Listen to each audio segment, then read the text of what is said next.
लगता है आपको मेरी आवाज नहीं आ रही। जिस तरह की आप मांग कर रहे हैं, यही मांग कांग्रेस के नेता अधीर रंजन चौधरी भी कर चुके हैं। अभिषेक जी, आपके नेता ये मांग कर चुके हैं, कह रहे हैं कि यहां पर राष्ट्रपति शासन लगा दिया जाए, लेकिन बीजेपी की जो केंद्र सरकार है वो नहीं लगाएगी, क्योंकि यही सूट करता है वहां पर बंगाल में बीजेपी को भी और टीएमसी को भी, ताकि वहां पर हिंदू मुसलमान का झगड़ा हो, धार्मिक झगड़े हो और इसमें दोनों को फायदा हो।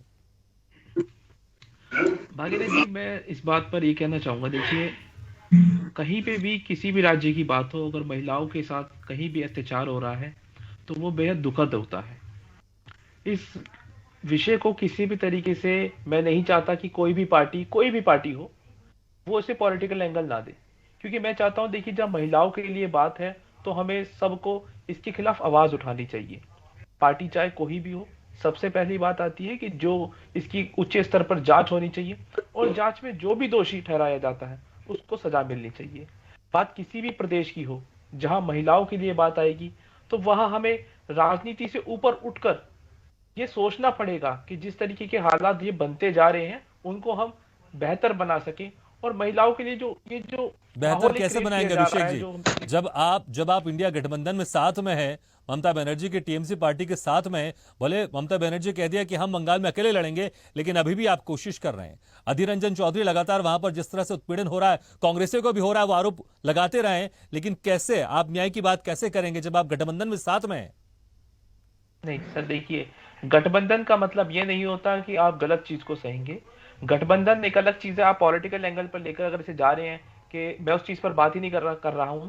मैंने ये कहा कि अगर महिलाओं के लिए जहां भी किसी भी प्रदेश की बात हो, ये बहुत दुखद होता है कि कहीं भी अगर महिलाओं के साथ अत्याचार हो रहा है तो उसके लिए पुरजोर विरोध करना चाहिए और आवाज भी उठानी चाहिए, चाहे वो किसी भी प्रदेश की बात है।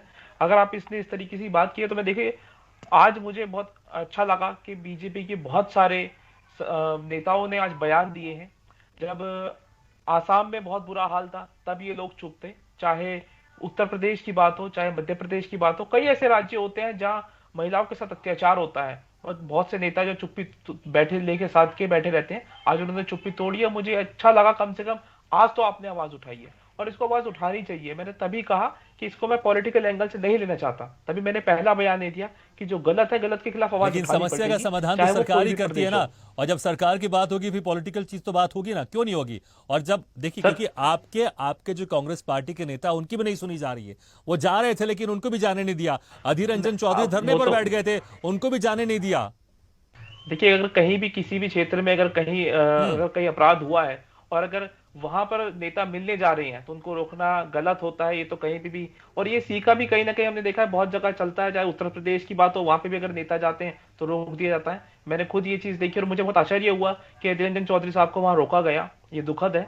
लेकिन सबसे बड़ा अब इस पे समाधान ये निकल के आता है कि इसकी उच्च स्तर पर जांच होनी चाहिए, हम्म। और दोषी जो भी हो उसको सजा मिलनी चाहिए। क्योंकि यहाँ अगर बात महिलाओं की आती है, तो वहां पर हमें राजनीति से ऊपर उठकर इन चीजों पर सोचना पड़ेगा, और उसका समाधान तो निकालना ठीक है, पड़ेगा साहब। प्रज्ञान भट्टाचार्य।